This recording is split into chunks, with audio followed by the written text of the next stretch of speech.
Viva Voz, com Vera Magalhães.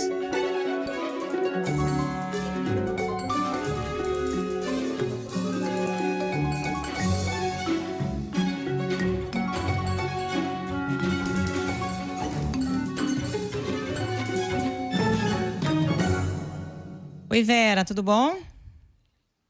Oi, Carol. Oi, Dan. Boa tarde a todo mundo que nos ouve e nos assiste. Oi, Vera. Boa tarde, tudo bem? Vamos abrir falando de Datafolha, Vera? Dados gerais, e tem alguns detalhamentos interessantes também, né? Exato, Carol. Datafolha trouxe em votos válidos Lula com 53, Bolsonaro com 47. Os dois crescendo, né? Como era esperado, óbvio, em relação à eleição do último domingo, e dados também um pouco diferentes dos do IPEC do início da semana, que davam 55 a 45. Então, Bolsonaro maior e Lula um pouco menor. Esses dados a que você se referiu do detalhamento também tem notícias positivas para o presidente Jair Bolsonaro, mas tem uma que segue muito negativa. Quais são as notícias positivas para Bolsonaro, segundo o Datafolha? A aprovação do governo deu um salto em relação ao último levantamento antes do primeiro turno. Os que consideram o governo ruim ou péssimo são 40%, segundo o Datafolha, e eram 44% no último levantamento antes do primeiro turno. E os que o consideram ótimo ou bom saltaram de 31% para 37% no prazo aí de menos de uma semana. Um salto dessa natureza, tão grande como não se via há muito tempo na série do Datafolha, se explica, a meu ver, por uma de duas razões, né? Ou havia um bolsonarismo envergonhado, de fato, um bolsonarismo no armário, e as pessoas, quando respondiam às pesquisas, não externavam a avaliação que elas tinham a respeito do governo, e isso talvez ajude a explicar a diferença de votação que Bolsonaro teve para o que as pesquisas mostravam, ou o fato do presidente ter ido bem nas eleições e ter conseguido eleger aliados para o Congresso e para vários governos, mudou a percepção das pessoas num curto espaço de tempo a respeito do governo, fez com que elas melhorassem a sua percepção do governo Bolsonaro e passassem a externar nas pesquisas de outra forma se consideram um governo ruim ou péssimo, ou ótimo ou bom. Isso aí é algo que costuma se converter em intenção de votos. A gente tem, tradicionalmente, quando melhora a avaliação de governo, o candidato, se é candidato e está no cargo, em seguida colhe uma melhora também nas suas intenções de voto. O Bolsonaro já vem crescendo, mas aí entra o dado que para ele é muito negativo, que é um dado que impõe uma espécie de teto para essa melhora, que é a rejeição. Quando você pergunta para o eleitor em quem ele não votaria de jeito nenhum, 51% dizem que não votariam em Bolsonaro de jeito nenhum. E esse é um dado que não se alterou com essa maré positiva na qual ele vem desde a eleição. Continua muito alto o número daqueles que dizem que não votam no presidente de forma nenhuma. E o ex-presidente Lula aumentou a rejeição dele. Isso também era previsto, porque ficam só dois candidatos, e aí a pessoa tende a avaliar os dois, e ela tem que dizer em quem de dois ela não vota de jeito nenhum. Então, ela acaba carregando no antipetismo. E, de certa maneira, o resultado das urnas pode também ter fomentado um antipetismo que também estava meio adormecido na sociedade. Então, o Lula estava sempre oscilando na casa dos 40% na rejeição, e agora aparece com 46% dos que dizem que não votariam nele de forma alguma. Então, por hora, a rejeição é o fator mais crítico para Bolsonaro. É aquele fator que até permite que ele vá avançar, mas que, se a gente considerar que a pesquisa faz um retrato do que as pessoas dizem nesse momento, ele não tem como chegar a 50% mais um dos votos válidos, uma vez que 51% dos que respondem dizem que não votariam nele de maneira alguma. Tem um outro fator que também joga contra as pretensões do presidente, mostrado pela pesquisa. O fato de que, de acordo com os ouvidos pelo Datafolha, 93% dizem já estar decididos a respeito do voto. Não vão mais mudar de ideia daqui até 30 de outubro. É claro que isso também é retrato, tá? esse também não é um dado imutável. A pessoa tem certeza hoje, não necessariamente ela tem certeza amanhã, menos ainda na hora que ela vai apertar os números lá na urna eletrônica. Mas neste retrato do momento, essa cristalização de votos, essa certeza de votos, também não joga a favor de alguém que, como Bolsonaro, tende a converter muitos votos para ultrapassar Lula e vencer a eleição. Então, esse é o retrato. Eu sei que as pessoas estão bastante céticas em relação às pesquisas, e aí não só os bolsonaristas, não só aqueles que alardeiam e vociferam contra as pesquisas, mas as pessoas do dia a dia, todos nós. E aí o Datafolha começou a fazer algo que é educativo, que é explicar como ler, né, o que significam os dados de uma pesquisa. Então, recomendo a todos que entrem lá no site da Folha e leiam um texto que está logo abaixo da manchete, saiba como ler, como entender uma pesquisa, para também não ser presa fácil dessas fake news de que as pesquisas são todas fraudadas, de que os institutos têm de ser fechados, para ler a pesquisa como algo que vai te auxiliar a decidir o seu voto de acordo com as suas convicções. Eu só não entendi a parte da rejeição do Lula, Vera. Eu estou te ouvindo, tentando ouvir atentamente. Quando você falou do 40 para 46, foi isso?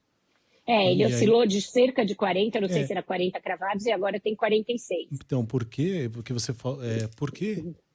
Essa parte eu não entendi. Os institutos já imaginavam que isso fosse aumentar, Odan, porque quando você tem múltiplos candidatos e você tem que pensar em quem você não votaria de jeito nenhum, você geralmente concentra as tintas naquele que você acha o pior de todos. Então, havia um antipetismo que estava mais ou menos camuflado pelo fato do antibolsonarismo ser uma força, de acordo com as pesquisas, mais forte que o antipetismo.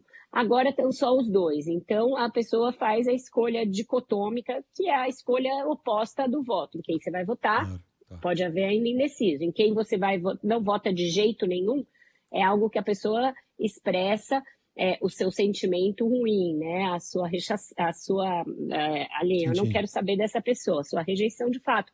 Então, havia uma expectativa de que o antipetismo surgisse mais na reta final. Acho que as eleições podem ter contribuído para isso também. O fato de você ter visto uma onda de direita no país pode ter reacendido um antipetismo que estava mais ou menos latente numa parcela da sociedade. Perfeito. O presidente Bolsonaro hoje teve uma manifestação já old style, né? Quer dizer, eu não posso chamar de old style. É o present style, always na verdade, style. O que era um new style, um novo estilo, era o estilo calmo. Então, na verdade, voltamos ao estilo de sempre. Voltamos ao estilo de sempre cedo demais, né? Menos de uma semana durou o personagem Bolsonaro moderado.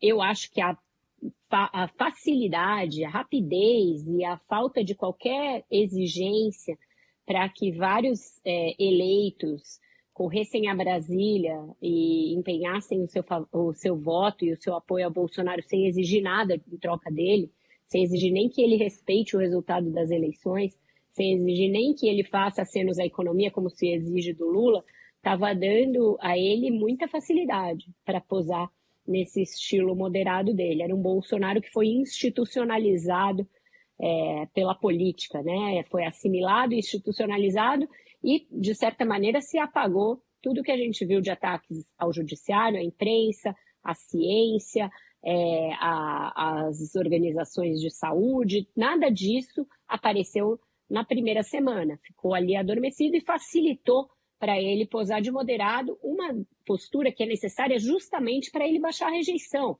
Essa fala mansa é uma recomendação dos aliados do Bolsonaro justamente para ele baixar a rejeição dele. Aí o PT sabe que tem que trabalhar em cima da rejeição do Bolsonaro e mostrar um Bolsonaro que não é esse que ele tenta transparecer. Então, tanto na campanha lá do B, essa das redes, quanto do WhatsApp, etc., quanto na campanha oficial, nos filmes que vão ao ar no horário eleitoral, o PT carregou nas tintas para mostrar o Bolsonaro velho de guerra. E isso parece ter desestabilizado o presidente juntamente com as pesquisas.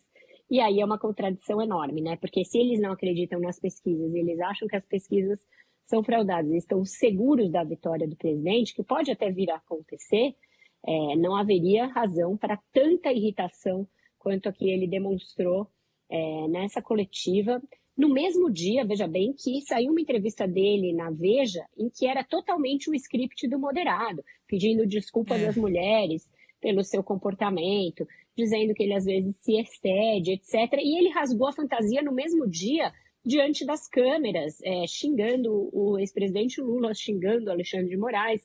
Até aqui não havia tido nenhuma contestação de urnas, por exemplo. Né? Nesse assunto Mas, Vera, você acha que não tem um cálculo nisso? Assim, tipo, dá uma no cravo, outra na ferradura, fala moderadamente na Veja, e aí volta a esse estilo Bolsonaro que ele sabe que viraliza e que tem um público também, aí bota o da Atena do lado. Eu sempre fico na dúvida se é descontrole ou cálculo político, sabe? Eu acho que tem um pouco de tudo, e tem o fato de que ele tem sempre dois grupos falando na orelha dele, né? Os que querem que seja o Bolsonaro mitando e os que querem que ele se modere. E ele oscila entre esses dois grupos porque é alguém que tem aí uma insegurança muito grande na hora de se portar publicamente. Mas eu não vejo qual seja o ganho quando o Bolsonaro velho de guerra já deu a ele tudo que ele pode dar em termos de voto. Ele precisa, para superar o Lula, ter os votos de quem não é Bolsonaro velho de guerra. E aí, esse script é péssimo, porque condiz com exatamente a imagem que o PT está vendendo. O que é o proibidão? Né? O proibidão é Bolsonaro falando contra as mulheres, Bolsonaro na maçonaria, Bolsonaro falando a favor de aborto, isto é, tudo que ele não quer que apareça agora. E o que é até que está na TV, numa jogada ousada e para alguns bastante errada do PT, levar para a TV uma entrevista que ele deu lá atrás, quando era deputado federal, falando que assistiu a um ritual de indígenas quando esteve pelo exército no norte, e que viu os indígenas matarem um indígena também, cozinharem, e que ele queria assistir. Disseram que para ele assistir ele precisaria comer a carne indígena, e ele se dispôs. Ele repete mais de uma vez, comeria numa boa e tal, e isso foi levado à propaganda oficial do PT. Tem muitas dúvidas, né, na ciência política, na ciência da publicidade, se esse tipo de ataque tão abaixo da linha da cintura deve ser feito na campanha oficialmente. Mas o PT fez isso para quebrar um pouco essa imagem institucionalizada que o Bolsonaro estava querendo passar nos primeiros dias. Eles entendem ser efetivo, não vai ser a única linha da campanha, é um comercial e depois vem toda aquela coisa ali, Lulinha, paz e amor, mas eles acham que era importante para expor o Bolsonaro, que eles dizem ser o Bolsonaro que existe de verdade. Por outro lado, você pode denotar um certo desespero. Se você precisa usar uma arma como essa, é sinal que o jogo não está tão ganho quanto a campanha do PT quer fazer crer que está ganho. Então, é uma jogada bastante arriscada. Eu sei que houve muita divisão interna sobre usar ou não esse comercial, muitos testes.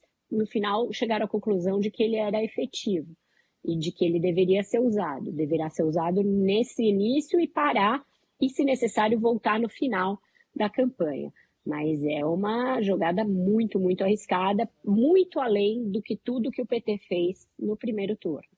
Agora, é um ataque abaixo da linha da cintura na campanha, mas o Lula, pessoalmente, hoje, naquele pronunciamento com a Tebet, disse que não ia partir para a briga com o Bolsonaro, fez aquele pronunciamento conjunto e um aceno bastante claro de que Tebet pode vir a ser ministro, ter alguma participação, né? Ele deu várias sinalizações ali nessa fala.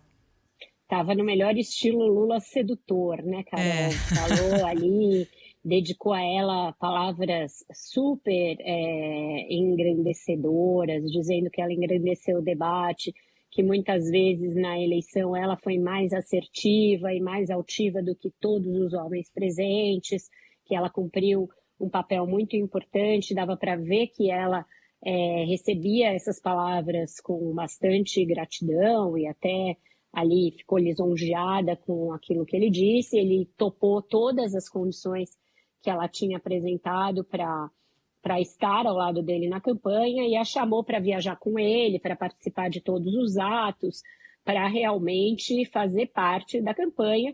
Isso, para mim, concordo com você, pressupõe que ela vai ter alguma participação no governo caso ele seja eleito.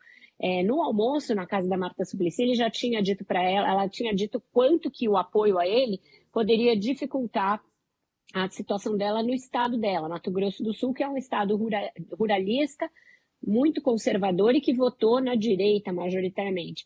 E o Lula diz para ela algo como: você não volta mais para Mato Grosso do Sul, querendo dizer que ela vai ter um papel nacional. Então, eu acho que hoje houve de novo muitos acenos nessa direção, e a senadora Simone Tebet tem se mostrado uma voz muito realmente moderada num momento em que o centro foi praticamente dizimado. Então, acho que ela pode ter um papel importante, sim, na campanha, se o PT souber usá-la. Eu achei que no primeiro dia do horário eleitoral eles iriam usar melhor os apoios que eles receberam. Então, acho que faltou colocar ali os pais do Real, colocar a Simone Tebet, colocar o Fernando Henrique. Por quê? Porque se o Bolsonaro já conseguiu todos os votos que ele tinha na direita e tem que caminhar para o centro, isso também é verdade em relação ao Lula. Ele já tem todos os votos da esquerda e ele precisa obter os votos da classe média. Para isso, é muito efetivo você mostrar que economistas liberais estão na sua campanha, acreditam que você não vai fazer nenhuma loucura na economia. Então, acho que isso vai ser uma tônica daqui para frente, para os próximos dias, deverá começar a aparecer de uma maneira mais sistemática na propaganda petista. A gente tem o apoio do Armínio, tem o apoio do Malan, né? Pelo menos já manifestados, o Pércio Arida, tem bastante gente ali. Edmar Baixa, o próprio Meirelles. Meirelles hoje fez uma série de tweets condenando o populismo fiscal e as medidas eleitoreiras do presidente Jair Bolsonaro nessa reta final, dizendo que isso parece preocupação social, mas é só uma preocupação eleitoreira. Então já é uma participação do Meirelles para além daquela fotografia fazendo L. Ele já foi mais assertivo nessa série de tweets, ele que também é candidato a ministro, né, Dan?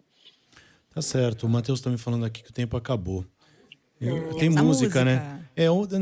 Na próxima sexta, se eu aqui estiver ou na outra, eu queria partilhar da sua experiência de saber o quanto que essa história do que se fala que tá decidido mesmo. Tá tudo em mutação, né? Então, eu estou pautada para isso, vou ouvir os especialistas em pesquisa e trago isso. Próxima sexta é meu aniversário, então já te convido. Você é libriana também? Librianíssima. Eu também. Qual é o seu ascendente? É Gêmeos, e o seu? O meu é Áries. Eita.